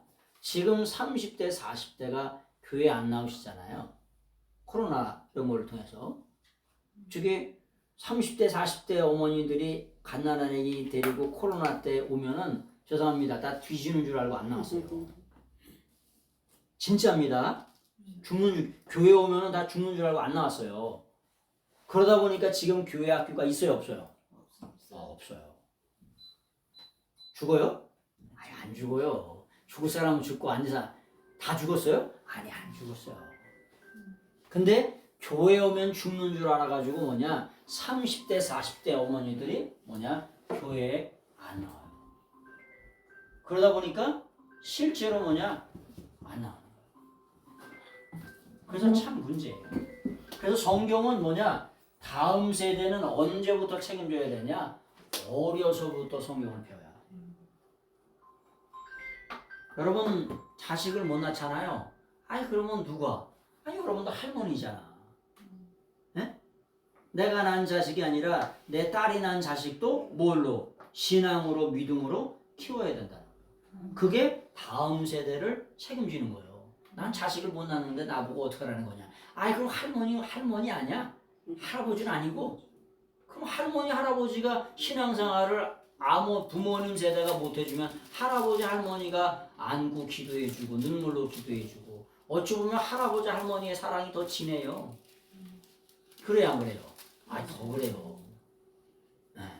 그래서 그 다음 세대를 뭐냐 반드시 책임져줘야 될 줄로 믿습니다. 그런 내용. 왜 그래야 되냐? 왜 그래야 되냐면 이제 세상이 마지막입니다. 저기 디모데후서 3장을 보세요. 디모데후서 3장. 지금서부터 2000년 전에도 말세라고 하는 거예요. 디모데후서 3장을 보세요. 3장 쭉 말씀을 보면서 쭉 말씀드릴게요. 너는 이것을 알라. 말세에 고통하는 때가 이르느니 사람이 자기를 사랑하며 돈을 사랑하며. 그래서 요즘에 뭐라 그래? 돈 땅땅땅 아주 돈에 미쳐있고 땅에 미쳐있어요. 돈 땅땅땅이야. 그 다음에 자랑하며 교만하며 비방하며 아주 물고 뜯고 씻고 물고 뜯고 씻고 난리 났죠. 그 다음에 부모를 거역하는 세대예요. 그 다음에 감사하지 아니하며 거룩하지 아니하며 또 원통하며 무정함을 풀지 아니하며 모함하며 절제하지 못하며 사나우며 선한 것을 좋아하지 아니하며. 2000년 전에도 말세라 그랬대요. 아니 소크라테스 그 시대에도 젊은 놈들이 버르장머리 없다고 얘기했다니까. 소크라테스 시대에도 2000년 전에도 말세라고 시작했는데 지금은 뭐라고 표현한 거예요? 그래서 말세지 말이라고 표현하는 거예요. 네, 말세지말 끝 중에 끝이라고 하는 거예요. 지금의 시간이 11시간 55분을 지나가고 넘어가고 58분 57분을 지나가고 있다는 거예요. 세상의 사람들도. 그래서 뭐냐? 사나우며 선한 것을 좋아하지 않으며 배신하며 조급하며 자만하며 쾌락 사랑하기를 하나님 사랑하는 것보다 더하며. 세상의 쾌락을 하나님보다 더 사랑한다는 거예요. 경건의 모양은 있으나 견고한 능력은 부인하니 이 같은 자들에게서 내게 돌아오라. 요런 사람들은 어떻게 되냐? 7절을 보세요. 항상 배우나 끝내 진리의 지식에 이를 수 없느니라. 이런 시대에 살고 있다는 거예요. 이게 뭐냐? 말세에 뭐예요? 고통하는 때예요. 지금은 말세 지말이니까 더하겠죠? 더한 정도가 아닌 거예요. 그래서 이런 시대에 디모데에게 뭐냐? 부끄러움이 없이 살면서 바른 길을 제시해 줘라. 마지막 때가 되면 이런 시대가 반드시 온다는 거예요. 아니 그때도 그랬다니까. 지금은 더한 정도가 아니에요. 그래서 디모데후서 2장 15절에 부끄럽지 않게 살면서 그 사람들에게 그 성도들에게 바른 길을 내주라고 뭐냐 디모데에게 이렇게 써주는 거예요.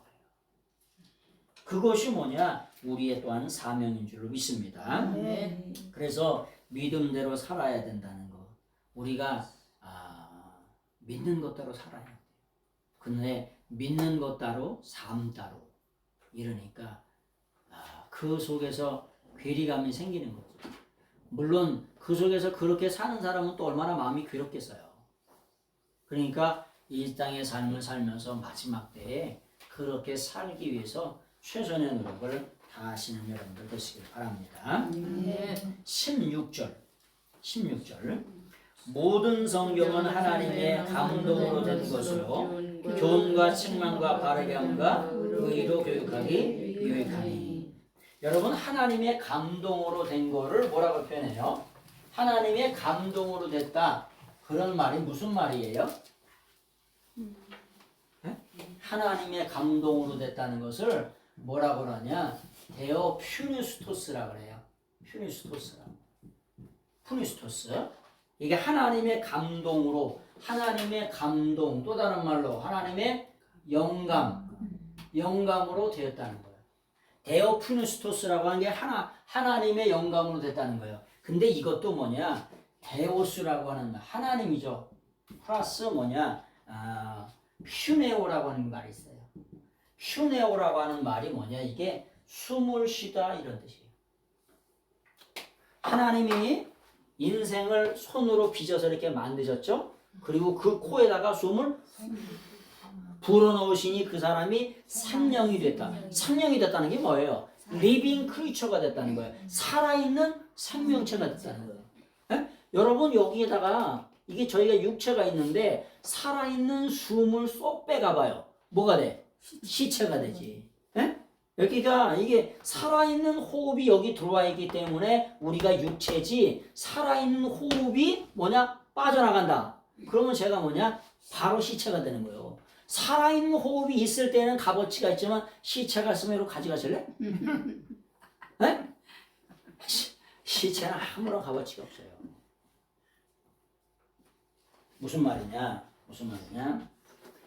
우리 인간을 만드실 때 하나님이 뭐냐? 모든 성경 말씀은 데오피노스토스 하나님의 감동 영감. 하나님이 뭐냐? 숨을 불어넣으셔서 우리 인간의 영혼을 살리울 수 있도록 뭐냐? 하나님이 숨을 불어넣듯이 뭐냐? 우리 영혼에게 그런 성경의 말씀을 하나님의 감동으로 주셨다는 거예요. 근데 첫 번째는 뭐냐? 첫 번째는 그 말씀이 가르침을 준다는 거예요. 가르침을 또 다른 말로 뭐라 그래요? 교훈이라고 얘기하죠. 그 성경 말씀이 첫 번째는 뭐냐? 가르침을 준다는 거예요. 가르침을 준다. 디다스칼리아라고 하죠. 디다스칼리아. 가르침을 준다. 두 번째는 뭐냐? 책망한다는 거예요. 책망. 여러분, 어린 사람들이 책망하는 거 좋아해요, 안 좋아해요? 싫어요. 나 같아도 싫어한다.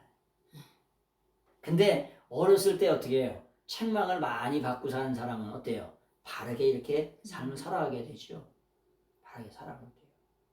근데 어렸을 때 잘못한 일도 책망을 받지 않게 되면 3살 버릇이 8까지 간다고 하는 것처럼 참 그게 삶이 안 고쳐져요. 그래서 세상 사람들은 뭐라고 표현해요? 인생은 고쳐 쓰는 게 아니다. 이런 비참한 말을 하는 거예요. 왜? 삶이 고쳐지는 게 그렇게 쉽게 안 지기 때문에 그렇게까지 말하는 거예요. 삶이 고쳐지는 게 인생의 삶을 고쳐내는 게 그렇게 어렵기 때문에 인생은 고쳐 쓰는 게 아니라 이렇게까지 얘기하는 거예요. 물론 그리스도 안에서는 변하죠, 그죠? 그리스도 안에 변하지만은 참 그게 변하는 게 그렇게 쉽지 않은 거예요. 그래서 뭐냐? 하나님의 감동으로 되어진 말씀을 통해서 어려서부터 가르침을 받고 두 번째 책망을 받아야 된다는 거예요. 네? 책망, 또 다른 말로 징벌을 받아야 된다. 또 다른 말로 질책을 받아야 된다는 거예요. 네? 이런 것들이 사람을 살리는 거예요. 세 번째는 뭐냐? 세 번째는 바르게 함과 그랬죠. 바르게 함. 바르게 함을 뭐라 그러냐? 교정이라 그래요. 교정. 네? 교정. 여러분 자세도 똑바로 안 앉으면 어떻게 돼? 똑바로 앉으라고 자세를 교정해 주죠. 네? 여러분 탁구 치는 것도 보니까 야 탁구 10분 연습했거든요. 아주 진땀 나는 줄 알았어. 여기 장로님 계신데 장로님이 이렇게 탁구 이렇게 해주잖아요. 이렇게 해주는 거 10분 20분 했더니 진땀이 막 어마어마해. 완전히 다 쳐져. 20분 하는 게 20분. 근데 가르쳐주는 대로 이렇게 하는 대로 이렇게 꼭 그대로 해야 돼. 가르쳐주는 대로. 골프도 치라는 대로 자세를 교정해주는 대로 그대로 해야 돼요. 그대로 하면 어떻게 되냐? 인류 선수가 되네. 인류가. 근데 돼요 안 돼요? 쉽게? 안 돼요. 근데 하나님의 말씀은 뭐냐? 바르게 교육하기에 유익하다는 거예요. 우리 인생의 삶에 삐뚤어진 것을 뭐냐? 바로 교정하기에 아주 기가 막힌 게 바르게 함, 교정하기에 기가 막힌 말씀이 뭐냐? 하나님 말씀이에요. 왜? 하나님의 숨을 통해서 우리 인생을 뭐냐? 살리는 거예요. 살리는 거. 네? 하나님의 율법은 우리 인생의 영혼을 살리는 줄 믿습니다. 하나님의 말씀은 우리 인생의 영혼을 살리는 거예요. 그래서 교정이 반드시 필요한 거. 그걸 바르게 함과 뭐냐면 맨 마지막에 뭐냐? 의로 교육하기에 유익하니. 맨 마지막 의로 교육하게. 의롭게 살게.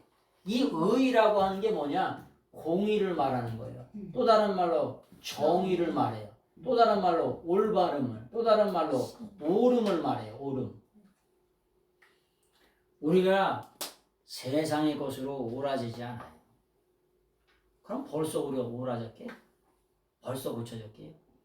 그래서 뭐냐, 우리가 진정한 의가 되시는 예수님의 말씀을 통해서 공의, 정의, 옳음, 올바름, 정직을 통해서 하나님의 말씀을 통해서 이렇게 되셔야 될 줄로 믿습니다. 아멘. 그럴 때에 뭐냐, 인생의 삶이 진정으로 변화가 되는 줄로 믿습니다. 아멘. 3장 17절. 이는 하나님의 사람으로 온전케 하며 모든 선한 일을 행할 능력을 갖추게 하려 합니다.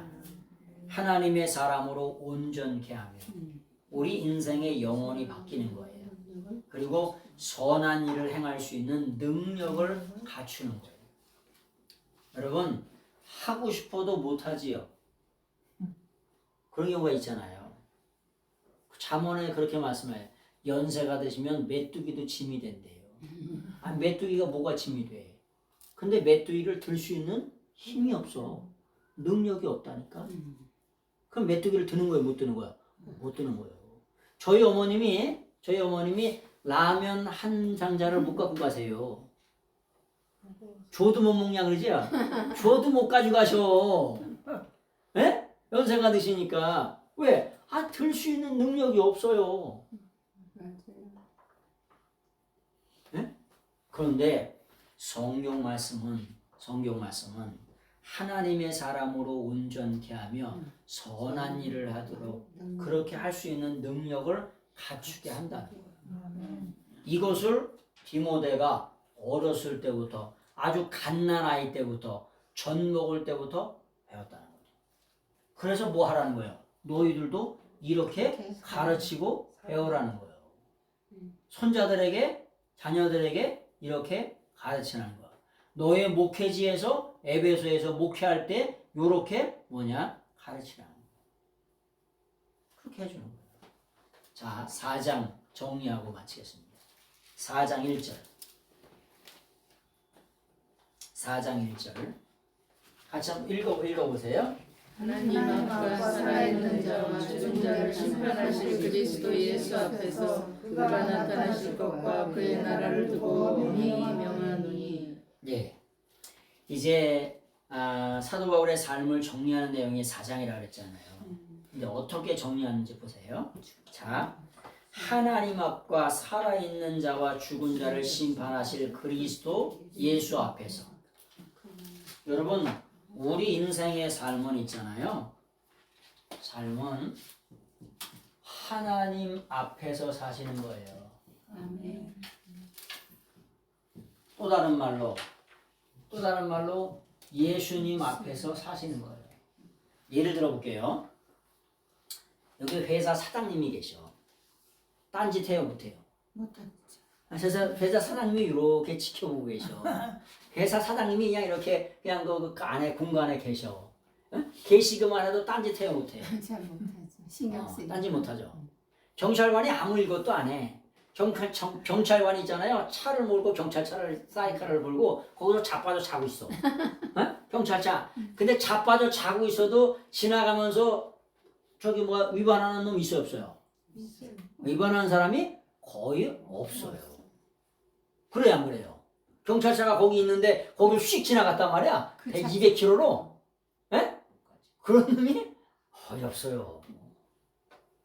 경찰관은 그냥 아무 일 안 해도 그냥 지키고만 있어도 역할을 감당해요. 자, 무슨 말이냐? 우리 인생은 하나님 앞에서, 예수님 앞에서의 삶을 사셔야 돼요. 참, 그래서 이게 어려운 거예요. 그래서 이걸 뭐라 그러냐? 라틴어로 코람데오라고 말해요. 그걸 하나님 앞에서 라고 얘기하는 거예요. 네? 코람데오.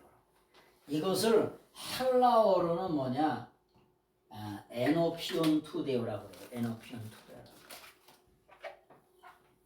헬라어로는 에노피온 투데오라고 말합니다. 하나님 앞에서.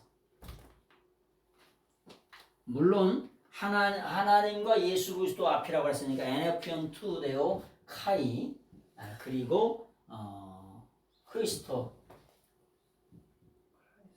그리스도 예수라고 이렇게 표현하겠죠. 하나님과 예수 그리스도 앞에서. 세상에서는 뭐라 그러냐? 철학자들은 내 자신을 알라고 이렇게 표현하잖아요.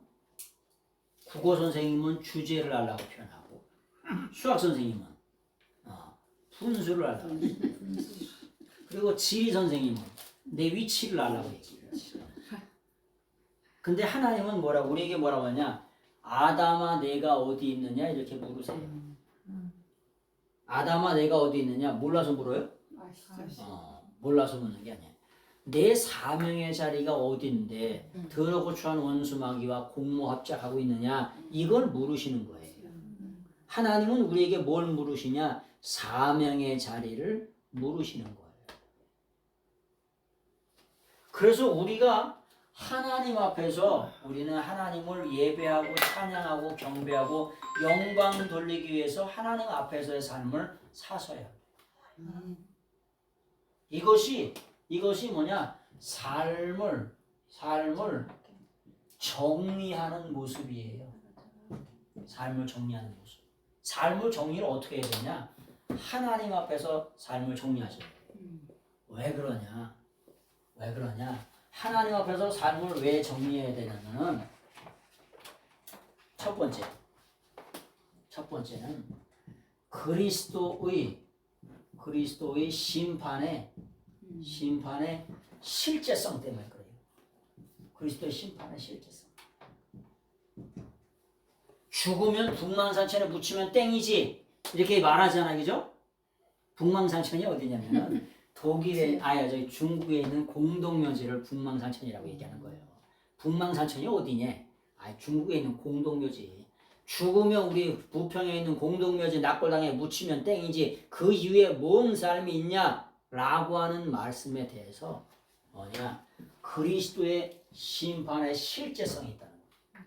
그렇기 때문에 하나님 앞에서 삶을 정리할 때 하나님 앞에서 삶을 정리하셔야 돼요. 두 번째는 뭐냐? 그리스도의 재림의 확실성 때문에 그래요. 재림의 확실성. 네? 반드시 뭐냐? 초림의 주님이 이때까지 예수 그리스도의 메시아에 대한 예언이 450개 중에 449개가 성취됐어요. 마지막 하나 남은 게 뭐냐? 재림이에요. 그 재림의 확실성 때문에 하나님 앞에서 삶을 정리하셔야 돼요. 세 번째는 뭐냐? 그분의 왕국의 확립을 위해서. 그분의 왕국에 들어가기 위해서라고 표현할 수도 있겠죠. 이런 관점을 가지고 4장 1절을 다시 한번 읽어보겠습니다.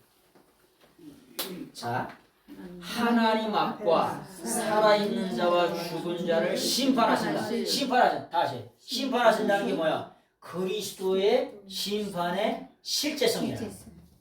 죽은 자와 산 자를 심판하러 오신다는 거야. 네? 예수 그리스도 안에서 선한 뜻대로 산 자는 생명의 부활로, 그렇지 않은 사람은 심판의 부활로 나온다는 거예요.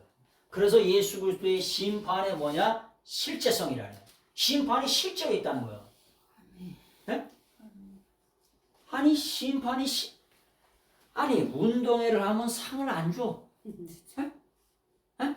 여러분 저기 요번에 도화 저기에서 뭘 하냐면은 수영 대회를 하더라고요. 근데 황금 세대가 일어나가지고 김우빈이나 이런 사람들 해가지고 올림픽 세계 선수권에서 금메달 땄더라고. 근데 상을 언제 줘요? 10년 있다 줘? 네? 언제 줘? 끝나고 나자 바로 줘요. 네? 우리 인생의 삶이 끝나고 나면 그 심판대 앞에 반드시 곧 서게 되는 줄로 믿습니다. 그래서 심판의 실제성이에요. 두 번째 그리스도 앞에서 그가 살아나실 것과 그가 나타나실 것. 그 나타나실 게 뭐예요? 재림으로 다시 나타나신다는 거. 다시 재림 때에는 뭘로? 심판의 주님으로 다시 나타나신 거. 그 다음에 그의 나라를 두고 어미면 그의 나라가 어디예요? 하나님의 나라, 하나님의 왕국, 바실레이아, 투데우. 하나님의 나라. 그의 나라라 알았죠? 그의 나라. 그의 나라라고 하는 게 뭐냐? 그의 나라. 왜 그의 나라고 할까? 내 옆에 계신 분을 그라 그래요. 아, 그분 안 오셨네?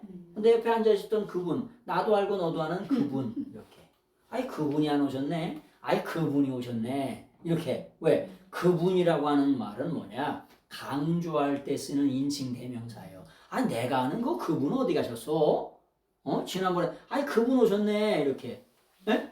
그분의 나라, 주님의 나라가 어디 있냐? 내 곁에 있어요.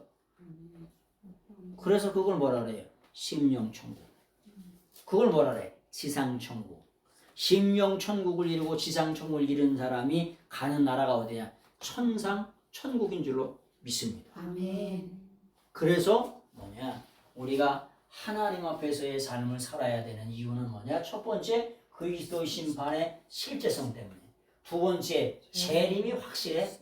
네? 확실. 그 다음에 세 번째는 그분의 왕국이 확립을 위해서.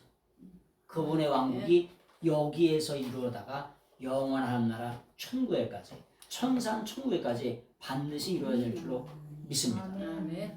그래서 뭐냐? 사도 바울의 삶을 이렇게 정리해 주면서 이런 얘기를 해주는 거예요. 그런 얘기를 해주고요. 2절, 4장 2절만 말씀드리고 마치겠습니다.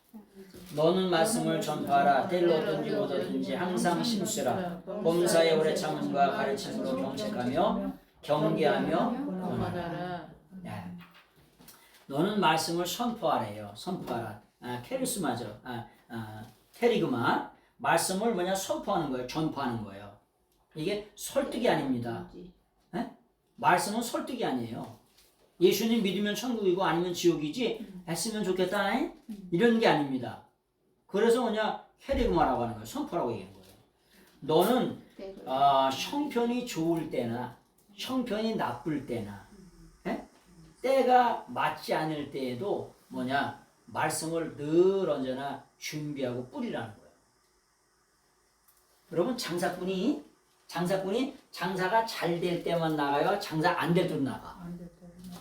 왜? 안 될 때도 장사가 안 될 때 나가서 누가 왔는데 보니까 에이 이 사람 이거 안 나왔구만. 그럼 다음에 뭐 안 와? 다음에 안 와요. 그래서 장사꾼들은 장사가 안 될 때도 가 있고 장사가 갈 때도 가 있어요. 우리가 말씀을 전하는데 좋은 밭에서도 심고 나쁜 밭에도 심어. 저희가 동백꽃을 나무 요만한 걸 하나 샀는데 2만 원 주고 3만 원 주고 샀는데 이 동백꽃 나무가 저희는 이게 그 교회가 이렇게 있는데 거의 꽃을 피질 않아요. 햇빛이 별로 없어서. 근데 동백꽃 나무를 햇볕 있는 쪽에다가 놔뒀더니 2개월 만에 폈어. 이렇게 된 놈이. 이렇게 된 놈이 7년 동안 꽃이 핀 거는 거의 한 2-3개밖에 안 돼. 근데 동백꽃 나무가 2개월 만에 피더라고. 이야, 얼마나 신기한지 몰라. 사진 찍어놨어. 집사람이. 왜? 2개월 만에도 그게 피더라니까. 필 거라고 별로 기대를 안 했어요. 왜? 교회 갔다가 하는 놈마다 이게 환풍이 돼야 되고 햇빛이 들어와야 되고 여러 가지 조건이 맞아야 피지. 그냥 그대로 있어요. 더 피질 않아, 이 놈들이. 여태까지 7년 동안 키웠는데 여기 왔던 놈들이 핀 거는 거의 없어. 눈 씻고 찾아봐도. 햇볕으로 갔다가 물을 줬다가 저쪽으로 갔다가 이쪽으로 갔다가 그래도 안 돼. 근데 동백꽃이 이쪽에 햇볕을 갔다 오니까 2개월 만에 폈더라고. 얼마나 신기한지 몰라. 뭔 말이냐. 여러분 인생은 있잖아요. 봄에 피는 꽃도 있어요. 여름에 피는 꽃도 있죠. 뭔 말이야. 봄에 피는 꽃이 10대 때 20대 때 잘 되는 사람도 있어요. 또 여름에 피는 꽃은 왜? 30대 40대 때 꽃을 피는 사람도 있다니까. 그런가 하면 가을에 50대 60대 중년의 때에 꽃을 피는 사람도 있어요. 근데 동백꽃처럼 뭐냐면 노년에 꽃을 피는 것도 있어요.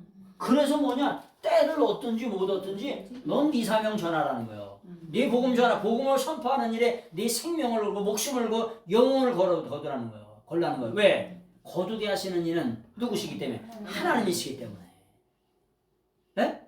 그래서 좋은 때든지 나쁠 때든지 항상 이런 거 하지. 또 결혼식에 뭐냐면 좋을 때든지 나쁠 때든지 뭐 계속해서 사랑해. 이거 항상 네? 복음을 심는데도 이렇게 하는 거예요. 왜?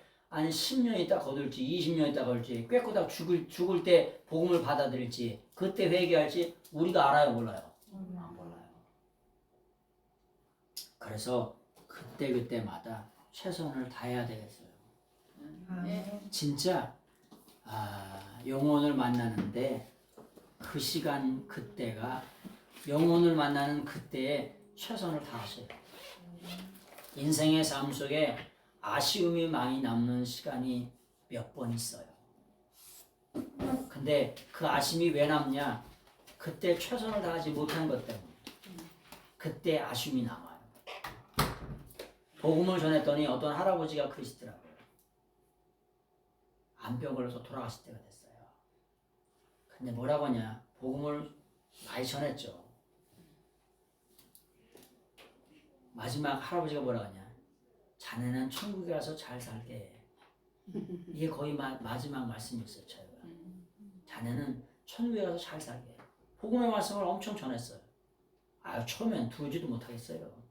근데 그래도 마음이 열렸어. 마음이 열려가지고 커피도 먹으러 오고 이렇게 얘기하셨어요.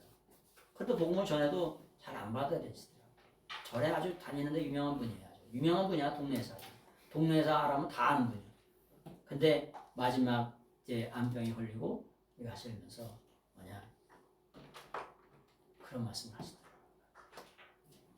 자네는 천국에서 잘 살게. 마음 한편으로 얼마나 쓸쓸하고 그런지 모르겠어요. 그래서 살아있을 때에 최선을 다해서 복음을 전하며 증거하셔야 돼요. 뭐하지 않게, 후회하지 않도록. 그것이 그런 말씀을 드립니다. 그리고 사랑은 오래 참는다고 말씀하세요. 그래서 디모데에게 이런 말씀을 해주면서 오래 참아라 그런 말을 해줘요. 오래 참으라 이렇게 말씀. 오래 참음이라고 하는 말을 해주잖아요. 말씀 때없이 끝도 없이 한도 없이 말씀을 전하라 그렇게 말하면서 오래 참아라고 하는 말을 해줘요. 그래서 목회라고 하는 게 참는 건가 보다. 또 여러분들도 사랑하면 오래 참잖아요. 자식을 때려 죽여 살려요. 사랑하니까 오래 참아주고 뭐해? 인내해주는 거잖아요. 그래서 그런 걸 생각하게 됩니다. 기도하겠습니다. 오늘 사도 바울이 부성을 가지고 믿음의 아들 된 디모데에게 목회의 바톤을 넘겨주면서 이렇게 귀한 디모데 전후서의 말씀을 목회 서신을 써주는 것을 기록해주는 것을 보게 되면서 우리가 하나님의 마음을 이해할 수 있는 하나님의 마음을 알아갈 수 있는 저희들의 삶이 되어줄 수 있도록 하나님께서 마음껏 축복하시고 또 목회자의 마음 또 부모의 심정을 우리가 알아서 그 뜻을 헤아릴 수 있는 저희들의 삶이 될 수 있도록 도와주시고 또 부끄럽지 않은 저희들의 삶이 되어줄 수 있도록 인도하시고 목회자로서 또한 바른 길을 내줄 수 있는 저희들이 되어줄 수 있도록 하나님께서 마음껏 축복해 주옵소서. 아버지께서 함께 하심을 믿사옵고 전이하신 예수님의 이름으로 감사하며 간절히 기도드리옵나이다. 아멘. 예수님 감사합니다.